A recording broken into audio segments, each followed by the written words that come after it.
ഇപ്പോൾ സംസ്ഥാനത്തെ മുൻ ആരോഗ്യമന്ത്രിയായിരുന്ന CPIM നേതാവ് കൂടിയായ PK ശ്രീമതി 24-നൊപ്പം ചേരുകയാണ് ഈ വാർത്തയോട് പ്രതികരിക്കാൻ. ശ്രീമതി PK ശ്രീമതി, താങ്കൾ ഈ കണ്ടിട്ടുണ്ടല്ലോ, താങ്കൾ അറിഞ്ഞിട്ടുണ്ടല്ലോ, നേരത്തെ ഈ വാർത്തയോട് പ്രതികരിച്ചിട്ടുള്ളതുമാണ്. ഇപ്പോഴും പക്ഷേ സംസ്ഥാന അഡ്മിനിസ്ട്രേറ്റീവ് ട്രൈബ്യൂണലിൻ്റെ അനുകൂല വിധി ഉണ്ടായിട്ടും, അല്ലെങ്കിൽ ആ സ്ഥാനമാറ്റം അത് സ്റ്റേ ചെയ്തിട്ടും ഇപ്പോഴും അവിടെ പ്രവേശിപ്പിക്കുന്നതിന്, ആ കസേരയിലേക്ക് തിരികെ ഇരുത്തുന്നതിന് സംസ്ഥാന ആരോഗ്യ വകുപ്പും ആരോഗ്യമന്ത്രിയും ഇതുവരെ അനുകൂല നടപടി സ്വീകരിച്ചിട്ടില്ല. ഇപ്പോൾ ഫലത്തിൽ 2 പേർ ഈ DHSന്റെ ഓഫീസിലേക്ക് ഒരേ കസേരയ്ക്കായി എത്തുന്ന കാഴ്ചയാണ് തിരുവനന്തപുരത്ത് കാണുന്നത്. എന്താണ് താങ്കളുടെ പ്രതികരണം? ഇറങ്ങിയിട്ടേ ഉള്ളൂ, കുറച്ച് ശബ്ദത്തിന്റെ കുറവുണ്ടാവും.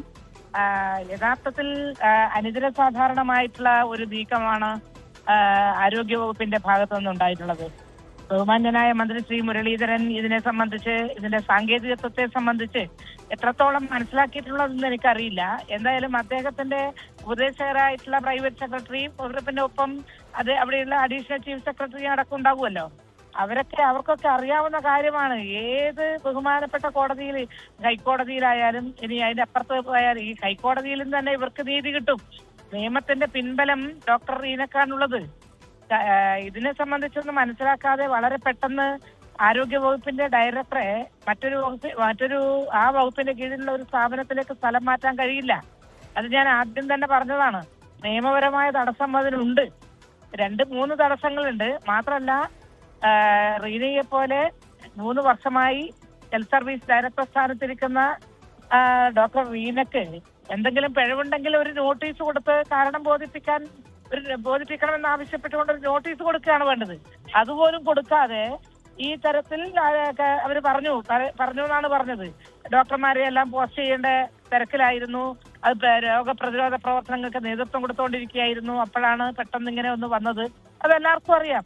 അപ്പൊ ഇനിയെങ്കിലും ഇതിന്റെ സാങ്കേതിക വശങ്ങളും മറ്റും മനസ്സിലാക്കിയിട്ട് ഡോക്ടർ റീനയെ പോലുള്ള, ഞാനത് അടിവരയിട്ട് പറയുകയാണ്, ഡോക്ടർ റീനയെ പോലുള്ള ഒരു ഉയർന്ന സ്ഥാനത്ത് എത്തിയിട്ടുള്ള വനിതയോട് കാണിക്കുന്ന ഒരു ദ്രോഹമാണെന്നേ ഞാൻ പറയൂ. അത് ഒരിക്കലും റീനയോട് ചെയ്യാൻ പാടില്ലാത്തതായിരുന്നു. ഇങ്ങനെ ഒരു കസേരയൊക്കെ അവരിരുന്ന ഒരു കസേരയിലേക്ക് പോകാൻ തയ്യാറാവുക. ഡോക്ടർ മീനാക്ഷി കഴിവുള്ളവരായിരിക്കാം, പക്ഷേ കഴിവുള്ളവരാണ് എന്ന് പറഞ്ഞതുകൊണ്ട് മാത്രം ഡോക്ടർ റീനക്ക് കോടതിയുടെ ഭരണപരമായി തന്നെ കോടതിയുടെ ഒരു വിധി ഉണ്ടായിട്ട് അവർക്ക് ആ സ്ഥാനം ആരോഗ്യ വകുപ്പ് പ്രിൻസിപ്പൽ സെക്രട്ടറി അത് കൊടുക്കാൻ ഉത്തരവിടുന്നില്ലെങ്കിൽ അത് അങ്ങേയറ്റം ഒരു ഹീനമാണ്. അവരോട് ചെയ്യുന്ന അനീതിയാണ്. നിയമവിരുദ്ധമാണ്. നിയമത്തിന്റെ പിൻബലം അവർക്ക് ഹൈക്കോടതിയിൽ നിന്ന് കിട്ടുമെന്ന ഉറച്ച വിശ്വാസമാണ് എന്നെ സംബന്ധിച്ചിടത്തോളം ഉള്ളത്. ശ്രീമതി ടീച്ചർ, കഴിഞ്ഞ ദിവസം K മുരളീധരൻ നടത്തിയ പരാമർശം താങ്കളുടെ ശ്രദ്ധയിൽപ്പെട്ടിട്ടുണ്ടാകും. തുരപ്പൻ പണി കാണിക്കുന്നവരെ ആ കസേരയിൽ ഇരുത്തില്ല എന്ന കാര്യമാണ് K മുരളീധരൻ പറഞ്ഞത്. അതായത് ഡോക്ടർ KJ റീനയെ ഒരു കാരണവശാലും DHSന്റെ കസേരയിലേക്ക് കൊണ്ടുവരില്ല എന്ന നിലപാടാണ് ഇപ്പോഴും K മുരളീധരൻ അത് തുടരുന്നത്. മാത്രമല്ല, ഇത് ആരോഗ്യവകുപ്പിൽ താഴെത്തട്ടിലോട്ടൊക്കെ ഉദ്യോഗസ്ഥർക്ക് ആരുടെ നിർദ്ദേശമാണ് അനുസരിക്കേണ്ടത് എന്ന തരത്തിലുള്ള ആശയക്കുഴപ്പമൊക്കെ ഉണ്ടാകാനുള്ള ഇടയില്ലേ ശ്രീമതി ടീച്ചർ? ഇത് ഈ ഗവൺമെന്റ് വന്ന് 1 മാസം തികയുന്നതിന് മുൻപ് ഇങ്ങനെയുള്ള നൂലാമാലകളിൽ പെട്ട് ആരോഗ്യവകുപ്പ് ഈ ഒരു ഘട്ടത്തിൽ പെടുക എന്ന് പറയുന്നത് തന്നെ അങ്ങേയറ്റത്തെ വിഷമം ആരോഗ്യ വകുപ്പ് മാത്രമല്ല, ആരോഗ്യവകുപ്പിലെ മൊത്തം ഉദ്യോഗസ്ഥന്മാരെ ബാധിക്കുന്ന പ്രശ്നമാണ്.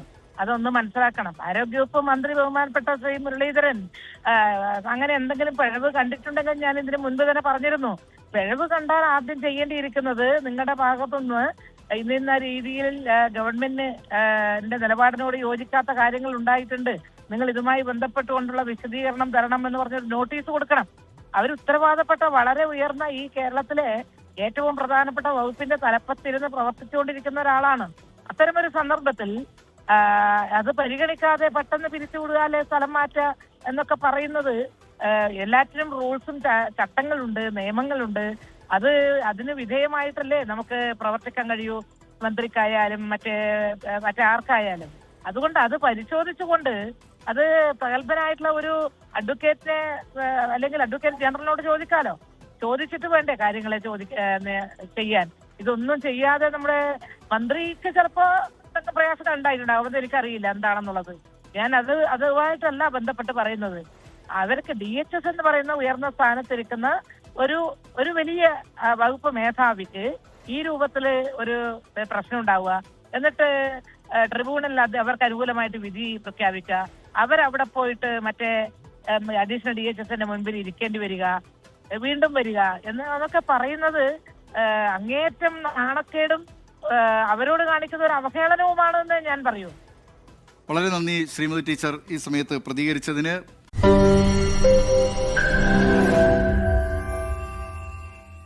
ലോകത്തെവിടെയായാലും ഏത് സമയത്തും 24 വാർത്തകളും ഓഗ്മെന്റഡ് റിയാലിറ്റി പാക്കേജുകളും എക്സ്പ്ലെയിനറുകളും വിശദമായി കാണാൻ ഞങ്ങളുടെ യൂട്യൂബ് ചാനൽ നിങ്ങൾക്ക് സബ്സ്ക്രൈബ് ചെയ്യാം.